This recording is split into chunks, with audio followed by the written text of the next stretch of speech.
I'm Ellen Murray, 33, and I've spent years sacrificing for my family, always standing behind them, hoping one day I'd be acknowledged and valued. But last month at my parents' 35th wedding anniversary party in suburban Atlanta, everything changed. I pulled up to their house with a gift in hand dressed to celebrate their milestone. I'd driven over an hour excited at the thought of finally sharing a night together as a family. I rang the bell. My mother opened the door, glanced at me, and coldly said, "No room left." My brother, standing in the dining room, smirked as if it were some kind of victory. I froze, the gift heavy in my hands, while the sound of laughter from inside cut like knives. They didn't even let me step inside. No explanation, no apology, just those three words. No room left and his smug grin. I didn't yell or make a scene. I simply turned, walked back to my car, and drove away, leaving the lights and music behind. That night, in the silence, I realized the truth I had been cast aside, as if I didn't exist. A week later, they received a letter from my lawyer. The calls poured in, but I had my own three words ready. No room here. If you were in my place, pushed away by the very family you sacrificed everything for, would you walk away quietly or fight back? Share your thoughts in the comments. I want to hear from you. That night, I couldn't sleep. My mind kept drifting back to when I was 18, sketching under the dim light of my bedroom lamp, dreaming of art school in New York. My high school art teacher had once framed one of my watercolors, saying it could hang in a gallery someday. I poured hours into every brushstroke, imagining a life where my paintings told stories. But then my brother ran up a gambling debt, $5,000 from late-night poker games at a shady bar. My mom sat me down, her voice firm. "You need to help him, Ellen. That's what family does." I didn't argue. I gave up my savings, took a waitressing job at a diner, and sent every cent to clean up his mess. 2 years later, he got accepted to a small college in Georgia. His tuition was $10,000, and once again my parents turned to me. "You're the responsible one," my dad said, as if it were my duty to fix everything. So I paid, working double shifts while my sketchbooks collected dust under the bed. I kept telling myself I was holding us together. They never thanked me, just nodded as if it was expected. By my mid-20s, I realized art wasn't coming back. I enrolled in night classes, studied accounting, and worked my way into a finance firm in Atlanta. At 30, I had become a senior accountant, earning close to six figures, helping prepare reports and monitor budgets for several large clients, some of them multi-million-dollar companies. It wasn't glamorous, but I was proud of what I'd built, proud enough to believe my parents were too. I even bought them a house in suburban Atlanta worth around $200,000 with the mortgage in my name. At the housewarming, my mom hugged me in front of the neighbors and called me our rock. My dad raised a glass, saying I'd done them proud. But behind closed doors, it was different. Each month came another request: car payments, utility bills, even money to build a new deck for their backyard. "You've got the money," my mom would say, like it was nothing. And I kept paying, convincing myself it meant we were close. My brother was worse. He'd breeze into town full of charm, asking for cash for his next big idea. But he was gambling again, 10,000 here, 15,000 there. Last year, he needed $20,000 for a surefire restaurant startup that collapsed within 3 months. He'd laugh and say he'd pay me back, but he never did. "You're doing well, Ellen." He'd grin, patting my shoulder. My husband saw through it. "They're using you," he warned. His voice was sharp, but I'd shake my head, insisting that family was messy, that this was just how it worked. I believed they needed me, that I was the glue holding everyone together. I had spent years proving myself, graduating near the top of my class, landing solid clients, even teaching accounting workshops at the community college. My parents bragged about me at church, showing off photos of my office downtown, but never once asked about my actual work. They only asked for more: $500 for a new fridge, $2,000 for a family reunion trip I wasn't even invited to, and my brother never stopped: new suits, car leases, weekend trips to Vegas. Over the years, I gave him around $30,000, every dollar alone he promised to repay. He never did, just smiled and called me sis. My husband's warnings grew louder, but I kept writing checks thinking it was my role. Until that night at their anniversary party when the truth hit me, they didn't see me as family at all. To them, I was just a wallet. I spent hours getting ready. It was my parents' 35th wedding anniversary, a big deal in our family, and I wanted to show up perfectly. I picked out a navy dress, wrapped a crystal vase I'd spent $200 on, and drove an hour from my Atlanta apartment to their suburban house. I was excited, picturing my mom's smile, my dad's toast, maybe even a rare moment where we felt like a real family. I checked my watch at 6:55, parked, and walked to the front door, gift in hand. The windows glowed, voices and laughter spilling out. I rang the bell, my heart light for once. My mom opened the door, her face blank. Before I could speak, she cut me off. "You're late and you're causing trouble?" she said, her voice cold. I blinked, confused. "I wasn't late. Mom, I'm here for your anniversary." "I brought this," I said, lifting the vase. She didn't even glance at it. "There's no room left," she said, stepping back. My brother appeared behind her, leaning against the doorframe, his smirk sharp. "Ellen, you always make everything a big deal," he said, his voice loud enough for the relatives inside to hear. Laughter erupted from the dining room, cousins, aunts, uncles, their voices mocking. My stomach twisted. I stood there frozen, the vase heavy in my hands. I tried again, my voice shaking. "Mom, I drove all this way. You invited me?" She rolled her eyes. "Don't make a scene. You shouldn't have come." My brother laughed again, crueler now. "Go home, sis, stop being so dramatic." I saw my dad in the background, sipping his drink, saying nothing. The relatives' laughter grew louder, like I was some kind of joke. It hit me then. This wasn't an accident. They'd invited me to humiliate me, to show everyone I didn't belong. I'd given them everything, money, years, my dreams, and they'd planned this moment to put me in my place. I turned, walked back to my car, the night air cold against my skin. I wasn't going to beg. They didn't just shut me out. They wanted me to feel small. The next morning, I made a decision. It was time to take control. I called Gregory Walsh, my lawyer, a sharp attorney I'd met through work. I'd never needed him for personal matters before, but now I did. "Gregory," I said, my voice steady, "I need you to draft 2 letters. One to reclaim the house I bought for my parents. $200,000, my name on the deed. The other to demand my brother repay the $20,000 he owes me." Gregory didn't hesitate. "Give me the details, Ellen. I'll have it done by noon."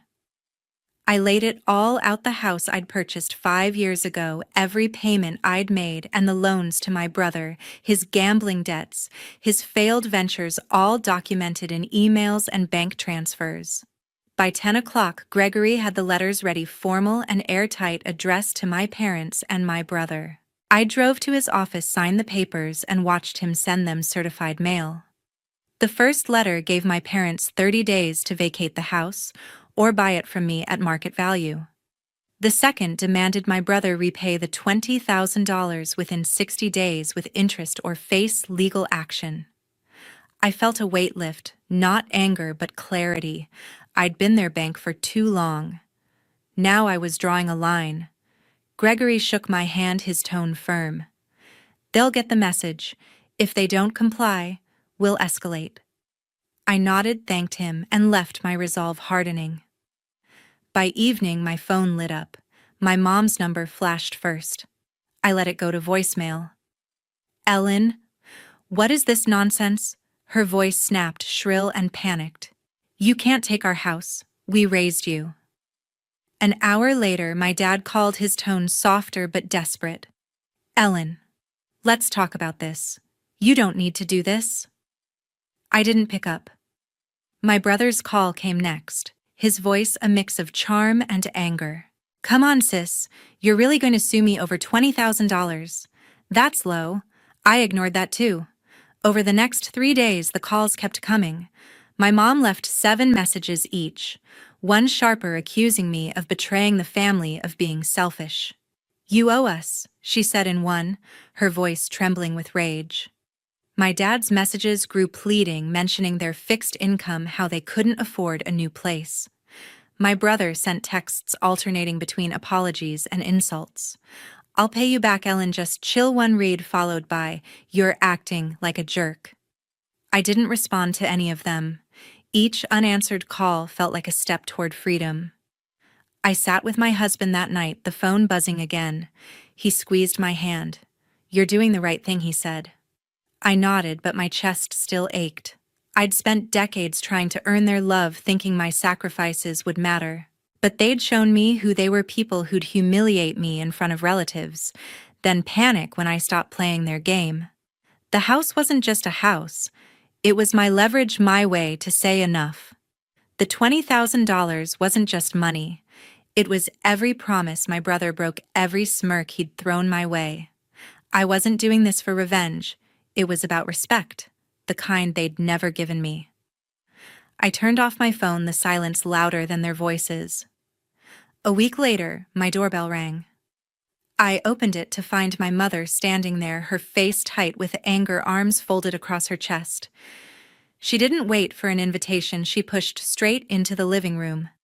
"Ellen, what are you doing to us?" She snapped, her voice sharp as glass.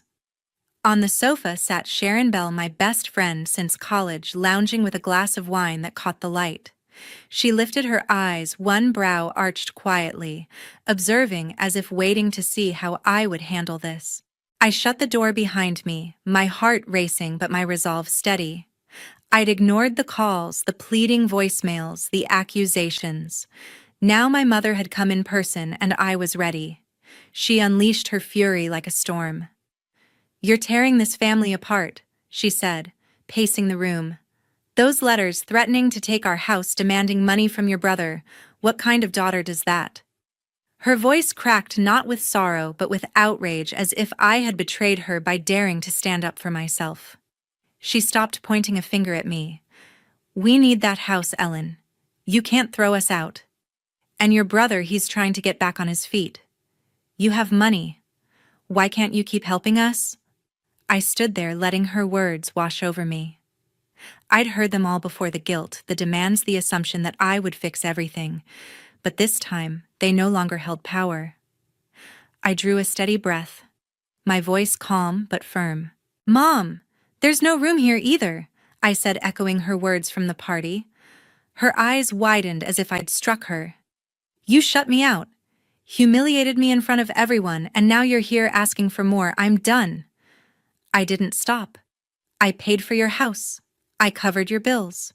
I gave my brother thousands of dollars he never paid back. You don't get to demand anything from me anymore." Her face flushed red, her voice rising. "You're selfish, Ellen. You think you're better than us with your fancy job and your big apartment. You're destroying us." I almost laughed at the irony. Destroying them, I had sacrificed everything while they only took. I turned to Sharon. She set her glass down, her gaze hard. "Enough," Sharon said, her tone sharp and unwavering. "Ellen has given far more than you ever deserved. For years she's sacrificed, and all you've done is throw it back in her face. You don't get to use guilt as a weapon anymore." My mother spun toward, her eyes narrowing. "This is none of your business." Sharon didn't flinch, stepping forward. "It is when you're standing in her home attacking her. Ellen is not alone. She has people who actually care." A warmth spread through my chest, Sharon's words bracing me like armor. My mother's face flickered between shock and fury before she turned on her heel and stormed out the door, slamming behind her. I sank into the couch, my hands trembling. Sharon sat beside me, resting a hand on my shoulder. "You did well," she said softly. "You stood your ground." I nodded, the weight of the confrontation settling over me. My mother's words still stung, but they no longer had the power to break me. For the first time, I felt free, not from anger, but from the crushing weight of their expectations. And I knew one thing with certainty: I was never going back. 2 weeks after the party, I heard a knock. I opened the door to find Martin Gray, my grandfather standing on my porch, his old tweed cap in hand. His face was softer than my mom's had been, but his eyes carried a weight like he'd come with a purpose. I invited him in, my stomach tightening. Martin had always been the quiet one in the family, the one who listened more than he spoke. I hadn't seen him since the party where he'd stood in the corner silent while my mom shut me out. "Ellen," he said, settling into my armchair, "I need to talk about what's happening with your parents." I nodded, bracing myself, unsure if he was here to defend them or to understand. He leaned forward, his voice low. "Your mom and dad are upset about the house, the letters. They say you're being unfair." I took a breath, ready to explain, but he raised a hand. "Let me finish. I know what they did at the party wasn't right. I saw it, your mom turning you away, your brother mocking you. I should have spoken up." His admission caught me off guard. I told him everything, how I'd arrived early with a gift, how my mom called me a troublemaker, how my brother's laughter echoed with the relatives. I told him about the years I'd given them money, the house I'd bought for $200,000, the loans to my brother that were never repaid. Martin listened, his face creasing with regret. "I didn't know it was that bad," he said softly. "I thought you were all close." I shook my head. "They used me, Grandpa. I'm done being their fix for everything." He nodded slowly, his hands folded. "I came to ask you to reconsider, but hearing this, I can't blame you. You've got a right to protect yourself." His words felt like a small victory, a crack in the family's wall against me. He stood, hugged me tightly, and said, "You're stronger than they think, Ellen." After he left, I felt lighter, like someone finally saw me. Later that evening, Sharon came over, her phone in hand, her expression grim. "You need to see this," she said, showing me a post on social media. My brother had written a long rant calling me selfish, saying I was destroying the family by demanding the house and the $20,000 he owed. He painted himself as the victim, claiming I'd always held my money over their heads. The post had likes from cousins, even an aunt. My chest tightened, but Sharon grabbed my hand. "He's lying to save face," she said. "Anyone who knows you will see through this." Her words steadied me.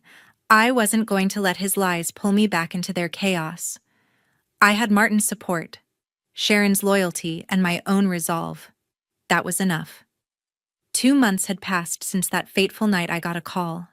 It was Sharon, her voice calm but urgent. "Ellen, your parents are out of the house," she said.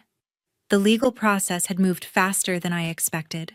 Gregory Walsh, my lawyer, had finalized the paperwork, and the house my house bought for $200,000 was no longer my parents' home. Charles and Barbara had 30 days to vacate after the letters were sent, and they hadn't fought back. With their limited retirement income, they'd rented a small one-bedroom apartment on the edge of Atlanta, a far cry from the spacious suburban home they'd thrown their anniversary party in. Sharon had heard it from a cousin who'd seen them moving their belongings packed into a rented van, their faces drawn with exhaustion. I didn't feel triumph, just a quiet sense of finality. They'd made their choices, and so had I. My brother was no better off. Todd, drowning in his own debts, credit cards, loans, gambling losses, couldn't lift a finger to help them. Sharon told me he'd been dodging calls from creditors, his latest get-rich scheme collapsing under the weight of his recklessness. The $20,000 I demanded from him remained unpaid, and Gregory had already filed a claim in court. Todd's social media rants had quieted after his last post calling me selfish, but the damage was done. He'd burned through whatever goodwill he had left, and now he was stuck, unable to play the hero for our parents. I pictured him scrambling, making excuses, but it didn't bring me joy. It just confirmed what I'd always known: he'd never change. The family didn't stay silent, though. My parents started whispering to relatives, spinning a story that I'd abandoned them, left them homeless out of spite. At a family barbecue I wasn't invited to, my mom had reportedly teared up, saying Ellen turned her back on us after all we did for her. My dad, quieter but no less bitter, told an uncle I'd always been ungrateful. They painted me as the villain, the cold daughter who'd taken their home and demanded money from her struggling brother. I heard about it through Sharon, who'd been at the barbecue watching their performance with disgust. "They're lying to anyone who'll listen," she told me, her voice sharp. "But it's not working." To my surprise, the relatives didn't buy their story. My cousin Laura called me a few days later, her tone hesitant but kind. "Ellen, I heard what happened at the party," she said. "I didn't know they'd treated you like that." She'd talked to Martin, my grandfather, who'd shared my side, how I'd been turned away, humiliated after years of footing their bills. Other cousins started reaching out, some apologizing for staying silent that night, others saying they'd always suspected my parents leaned on me too much. An aunt even sent a text. "You did what you had to do." Their support wasn't loud, but it was there, a quiet shift that left my parents' narrative crumbling. No one offered to help them move or pay their rent. The family they'd tried to rally against me was slipping away. I sat with Sharon that evening, going over the calls and texts. "They thought they could turn everyone against you," she said, shaking her head. "But people aren't as blind as they hoped." I nodded, feeling a weight lift, not because I'd won, but because I wasn't alone. My parents and brother had built their lives on taking from me, assuming I'd always give in. Now they were facing the consequences, and the relatives they'd counted on weren't rushing to their side. I looked out my window, the Atlanta skyline glowing in the distance. The house, the money, the years I'd given it was all behind me. I'd taken my life back, and no amount of their gossip could change that. 2 years later, I felt lighter. The weight of my family's expectations had lifted, replaced by a freedom I hadn't known since I was a kid. I'd thrown myself into my career, taking on bigger clients at the accounting firm, earning a promotion that came with a corner office and a view of Atlanta's skyline. David, my husband, was my anchor, planning weekend hikes, cooking dinners together, building a life that felt like mine. We'd started talking about traveling, maybe a trip to Italy, something I'd never dared dream of when I was funneling money to my parents and brother. I wasn't rich, but I was no longer their bank. My days were filled with purpose, work, laughter, moments that belonged to me. I heard about my family through snippets, mostly from Sharon. My parents, Charles and Barbara, were still in their cramped Atlanta apartment, scraping by on their retirement checks. The house I'd bought for $200,000 was sold, the proceeds sitting in my savings untouched.